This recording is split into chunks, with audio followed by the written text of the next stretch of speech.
If you're wondering which 1440p gaming monitors are worth your money, stick around. After we run through each product, I'll give you my personal take. Would I buy it or would I skip it? No fluff, just my honest opinion. Let's get into it. Gigabyte M27QA. This thing gives you a super smooth 180Hz refresh rate and colors so accurate you could probably use it to spot a fake designer bag from across the room. But trying to get any decent HDR performance out of it is like trying to squeeze juice from a rock, and the stand has all the ergonomic flexibility of a concrete slab. Would I buy it? Yes, if my wallet is crying and I need a solid 1440p gaming experience without selling a kidney. AOC Q27G3XMN. The mini LED backlight on this monitor makes blacks look like a black hole and HDR highlights so bright I'm pretty sure I saw the future for a second. However, in fast games, you might see more ghosts than in a horror movie because of the motion smearing, and it sometimes fumbles bright colors in HDR like a clumsy juggler. Would I buy it? Absolutely. This monitor's performance makes other budget options look like they're from the Stone Age. BenQ Mobius X270QM. Man, gaming on this at 240Hz feels incredibly responsive, and the colors are super punchy. Plus, it has a whole speaker system with a tiny woofer built in, which is just bizarre and kind of awesome. But this thing costs a fortune for a 1440p monitor, and its so-called HDR is like a movie trailer that shows all the best parts, but the actual film is just okay. Would I buy it? Maybe, if I found it on a massive sale and wanted a great all-around experience without needing top-tier HDR. LG 27GR83Q. This monitor is a speed demon with its 240Hz refresh rate and full HDMI 2.1 bandwidth, making it feel insanely responsive whether I'm on my PC or a console. But if you play in a dark room, its weak contrast makes blacks look like a faded black t-shirt, completely ruining the vibe in spooky games. Would I buy it? Yes, it's an amazing value for fast-paced competitive gaming as long as I promise myself to always play with the lights on. Asus ROG PG27AQN. I swear, my eyes can't even keep up with this monitor's ridiculous 360Hz refresh rate.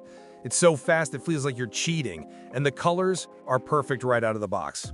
The only catch is the price tag, which is so high it might as well be a typo. And unless you're a professional esports player trying to win a championship, it's complete overkill.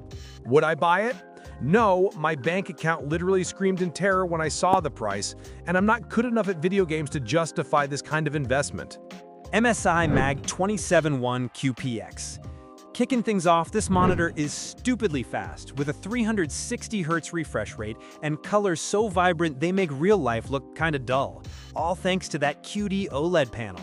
The catch is you have to update the firmware to get the lowest input lag, because apparently shipping a finished product is too much to ask these days. Would I buy it? Yes! For the price, getting this level of QD OLED performance is a steal, even if I have to do MSI's homework for 'em. Alienware AW2725DF. This thing is another 360Hz monster that's basically flawless for gaming, with motion so smooth it feels like you've downloaded skill. But Alienware decided we don't need speakers or even a headphone jack, so I guess you're supposed to just imagine the explosions or something?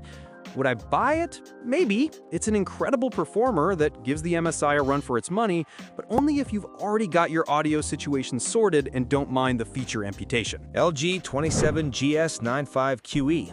LG brought the heat with this 240Hz OLED, finally cranking up the brightness so it's not like you're gaming in a cave anymore. The problem is, the VRR flicker can get so distracting in dark scenes, it feels like the monitor is having a panic attack. Would I buy it? Yes, the motion clarity is unreal, and it has perfect blacks for cinematic games. Just be prepared for some occasional, unwanted strobe effects. Asus ROG Swift OLED PG27AQDP. Asus just laughed and dropped a 480Hz 1440p gaming monitor. A refresh rate so high that my eyeballs can't even count that fast. And it's brighter than most other OLEDs out there. Honestly, it's so good that it feels suspicious, like there has to be a hidden flaw somewhere, but reviewers literally can't find one of consequence. Would I buy it? No, because my graphics card would probably burst into flames trying to push 480 frames per second, and my wallet would have a heart attack just looking at the price tag. LG 34GS95QE. This ultra-wide beast is ridiculously immersive for cinematic games, with its speedy 240Hz refresh rate, and the 800R curve is so aggressive, it's basically giving you a hug. That crazy curve and weird subpixel layout also makes reading text feel like you're solving a puzzle, so forget about using this for work. Would I buy it? Maybe, if all I did was play gorgeous single-player games and never had to read an email again. This thing is an absolute dream. LG 27GP850-B. I've heard this monitor has a fast response time and a buttery smooth 180Hz refresh rate, which is great for gaming, but its idea of deep blacks is more like a gloomy gray, making dark rooms its mortal enemy. The backlight bleed in the corners is like having tiny, annoying flashlights pointed at your face when you're trying to sneak around in a game. Would I buy it? Yes, if you mostly play fast-paced shooters in a bright room and couldn't care less about seeing into the abyss, because this thing won't show it to you. Dell G2724D. This thing boasts a responsive feel with low input lag and a 165Hz refresh rate, which is solid for most gamers. But the picture quality takes a nosedive in dark scenes because it has the contrast ratio of a washed-out t-shirt. It has a local dimming feature that turns on in HDR, but it's so terrible it feels like the monitor is actively trying to sabotage your game by making blacks look gray and foggy. Would I buy it? Maybe, if you're on a tight budget and your gaming den is lit up like a football stadium. Otherwise, those gray blacks will haunt your nightmares. Acer Nitro XV275U. This monitor is a bit of an enigma with all its different model numbers, but it seems to deliver good picture quality with a high contrast ratio and low input lag for a responsive feel. However, it's not all sunshine and rainbows. Some of its siblings in the Nitro family suffer from below-average brightness and contrast in SDR, so you might be rolling the dice a bit. Would I buy it? Yes, this one seems like a solid choice if you want decent picture quality without selling a kidney, unlike some other monitors on this list. Pixio PXE277 Advanced. You get a hell of a lot of performance for your money here, with a 1440p resolution and a 165Hz refresh rate that makes it a budget king. The catch is that its HDR support is a complete joke, and the stand is about as adjustable as a concrete block. Plus, the screen curve is pretty pointless on a 27-inch panel. Would I buy it? Yes, if you want pure, unadulterated gaming performance and don't give a damn about fancy features like HDR or a stand that does more than just stand there. Sony INZ M10S. This is the final boss of gaming monitors, an OLED panel with a ridiculous 480Hz refresh rate that will make motion look unbelievably sharp and give you incredible picture quality with perfect blacks. But all that power comes at a cost that will make your wallet weep. And the anti-glare coating can sometimes make text look a bit hazy, which is a weird flaw for something this premium. Would I buy it? No, unless I suddenly become a professional esports player with a sponsorship from a small nation. This thing is just too damn expensive for us mortals. Alienware AW3423DWF. This thing's ultra-wide QD OLED panel delivers a picture so stunning it's on another level from normal LCDs. With motion so smooth, it feels like cheating. The only problem is the weird subpixel layout can make text look a bit funky with color fringing. So maybe don't write your next novel on it.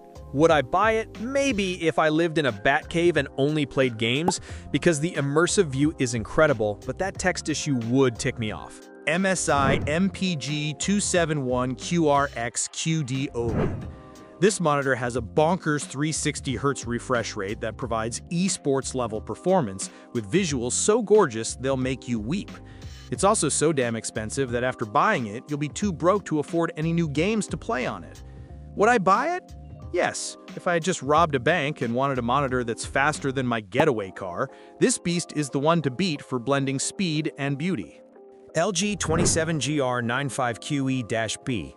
The 240Hz refresh rate on this OLED is a fantastic sweet spot for 1440p gaming with perfect blacks and no blooming around bright objects. However, the overall brightness is pretty low, and the matte screen coating can add a bit of haziness, making it feel like you're playing in a permanent light fog.